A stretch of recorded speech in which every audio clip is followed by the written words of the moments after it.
สบายดีพี่น้องอยู่กับข่อยบอติงใส่สมบูรณ์ตอนนี้เขาอยู่ที่นครปากเซจำปาสักลาวไต่เขากำลังสิมุ่งหน้าไปเขาไปโรงเรียนมจมหาวิทยาลัยจำปาสักข้างๆนี่แม่น CSC ศูนย์การค้าเครื่องยังต่างๆเนาะบอกว่าจะเป็นที่นอนเพื่อนเจอกันยังต่างๆจะอยู่จุดนี้เดี๋ยวมาเลาะเบิ่งโรงเรียนมจทุกคนเลยในปัจจุบันเป็นจังไดเนาะมจมื้อนี้วันที่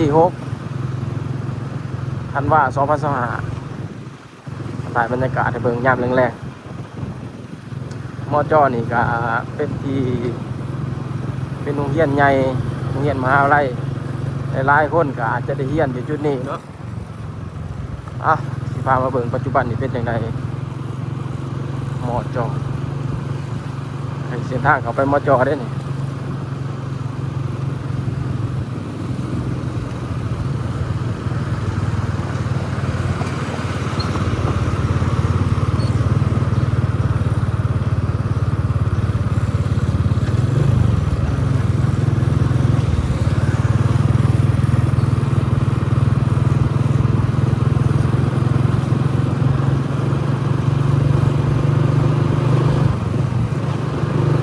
มื้อนี้วันเสาร์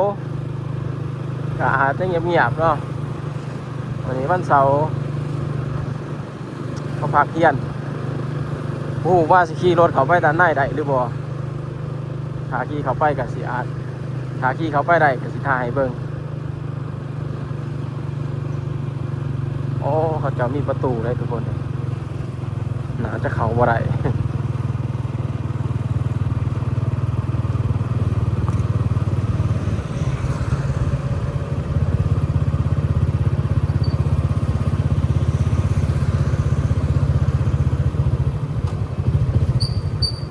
มหาวิทยาลัยจำปาสักนี่เนาะทางเขาเดียวเบิ่งลองขี่รถเข้าไปด้านในเบิ่ง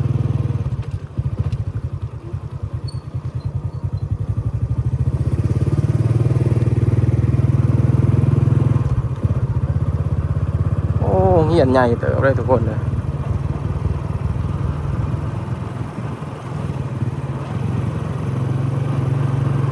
บูว่าทั้งในมีหอพักหรือบอกนะ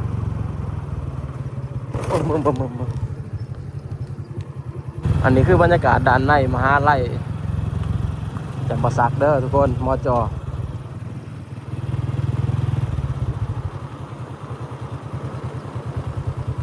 โอ้อันนี้มันสูงโคตรเนี่ยก่อนตัดความไวไปเนี่ย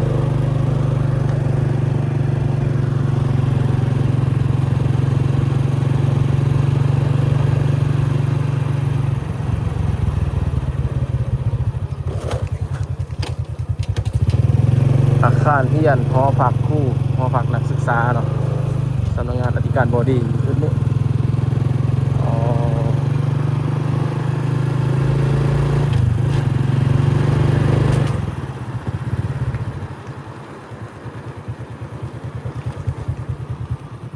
เดี๋ยวเบิ่งทางนี้เนาะหอพักหอพักจะอยู่แถวนี้เนาะหอพักนักเรียนนักศึกษา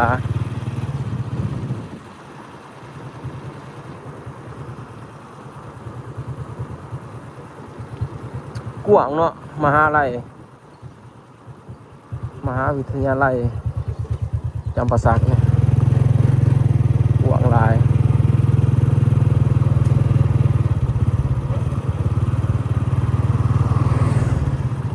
นี่น่าจะแมนหอพักเนาะตัวนี้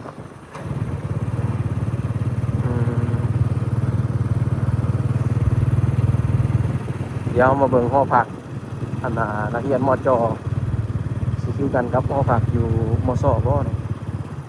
โอ้แถวนี้มีเดินเตะบ้านเนาะได้ทุกคนเนี่ยอันนี้จะเป็นเดินหอพักช่วงนี้มันเสาร์วันอาทิตย์นักเรียนอาจจะเมื่อบ้านเบิดหอพักยิ่งเนาะแต่พี่น้อง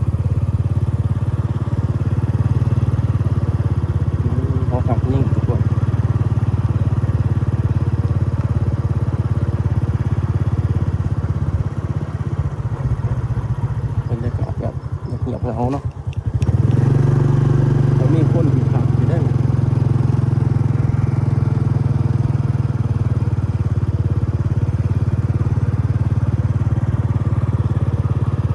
โอ้บริเวณขอบเขตมหาวิทยาลัยจำปาสักนี่จะเป็นห้องพักผู้อาจารย์ที่เรียกว่าเพื่อนผู้อาจารย์เนาะ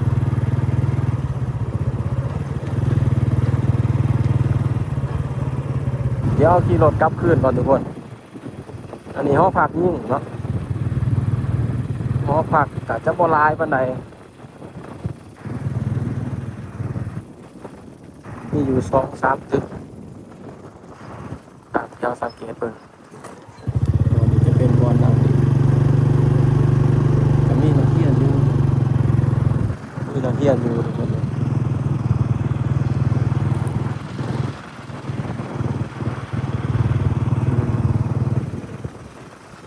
จางไปเนาะโรงเรียนเนาะมันกับบ่ได้ใกล้เพราะมันได้ไปบัดนี้เฮาสิลองขี่รถเอาไปเลาะชมเบิ่งบรรยากาศบริเวณแถวมหาวิทยาลัยนี่เบิ่งแต่ว่าตอนสมัยข่อยเรียนของบ่ได้เรียนอยู่แถวนี้ข่อยเรียนอยู่ม.ซ.ข่อยเลยบ่ฮู้ปานใดข่อยอยากลองเบิ่งว่าสิเป็นจังไดนะแท้นี่แต่ว่าเพื่อเนื้อที่นี่กว้างเลยเนื้อที่ของมหาวิทยาลัยนี่กว้างแห้ง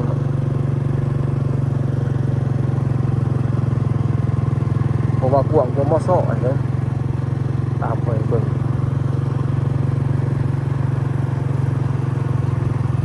วันนี้จะเป็นโรงเรียน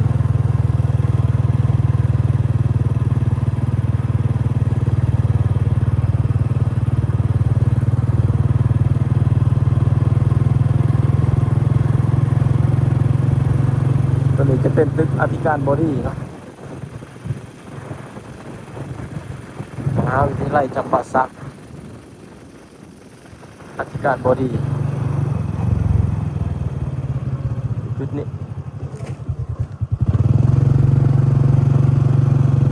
ใหญ่อยู่เลยโอ้อาคารเรียนอยู่แถวนี้เนาะอาคารเรียน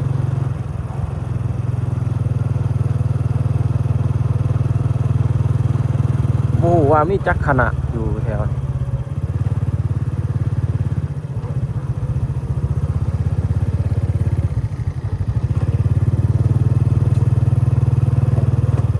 ศูนย์ข้อมูลข่าวสาร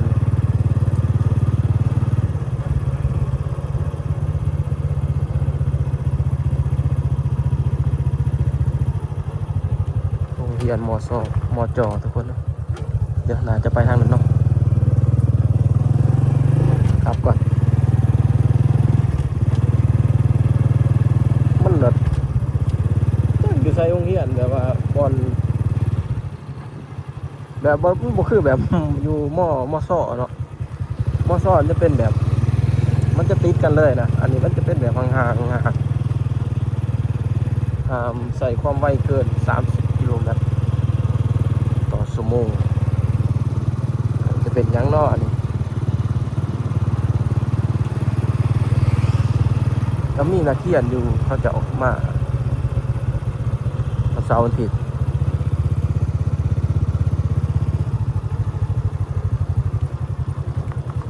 แต่ว่าปัจจุบันนี้นักเรียนที่สิบเรียนหลายปานใด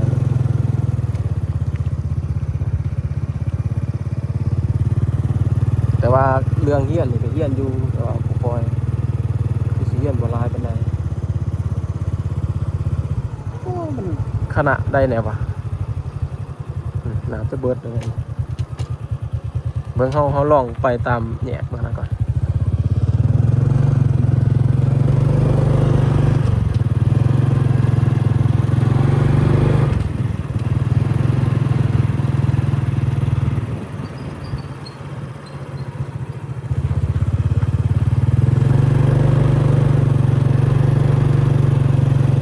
นี่อาจจะแม่นสโมสรเนาะ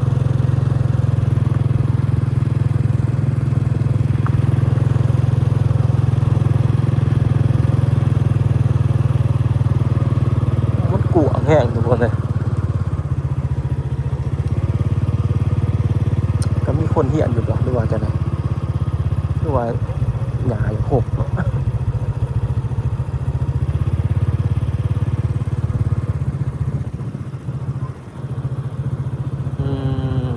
บรรยากาศหัวทางไปทางใดเนี่ย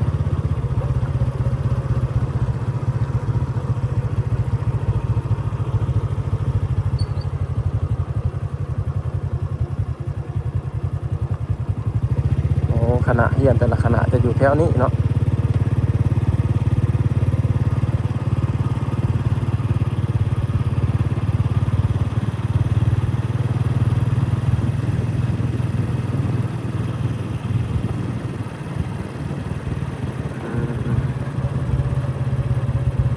โอ้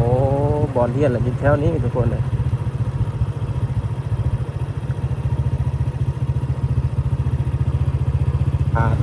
ผู้เรียนเด้อทุกคนเด้ออันนี้ภาษาเวียดนามเนาะ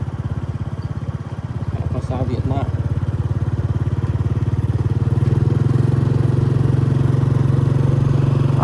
ภาษาเวียดนามนี่แต่ละคณะจะอยู่แถวนี้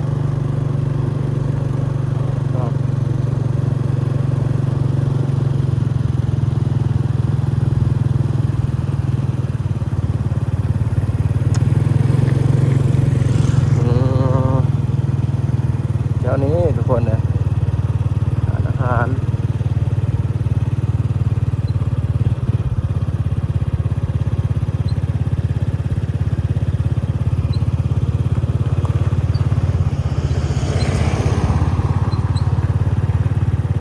เดี๋ยวไม่ต้องเลยขี่รถเกี่ยวไปทางนั้นเนาะเดี๋ยวเราสิลองขี่รถไปเบิ่งทางนั้น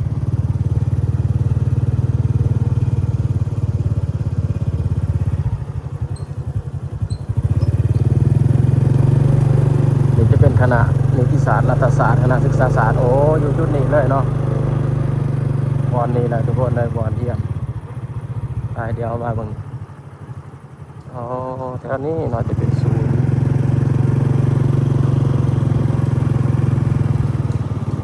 คณะบอลเยี่ยนมันบัดกวางดีเนาะมันบัดกวางลายทุกคนเลยนิติศาสตร์รัฐศาสตร์คณะเกษตรเศรษฐศาสตร์น่าอยู่จุดนี้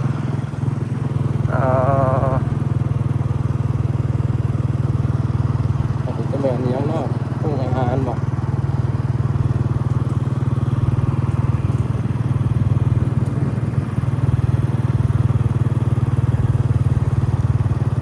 เหมือนวันเสาร์เนี่ยผมมีคนเรียนคณะนิติศาสตร์รัฐศาสตร์อยู่จุดนี้โอ้คณะวิทยาศาสตร์ธรรมศาสตร์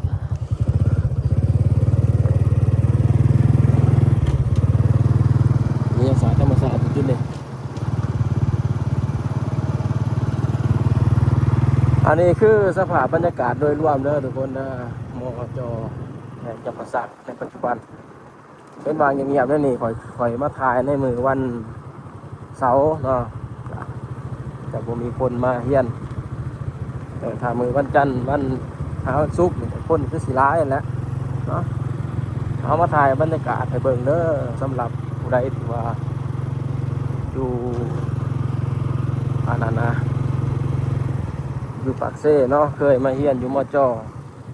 ผู้ใดเคยมาศึกษาอยู่มอจอก็อาจจะคิดฮอดจะมีความคิดฮอดคิดถึงโรงเรียนเก่าเหมือนคนไทยเบิ่งเด้อสำหรับคลิปนี้ฝากไว้สำหรับทุกคนกันสบายดี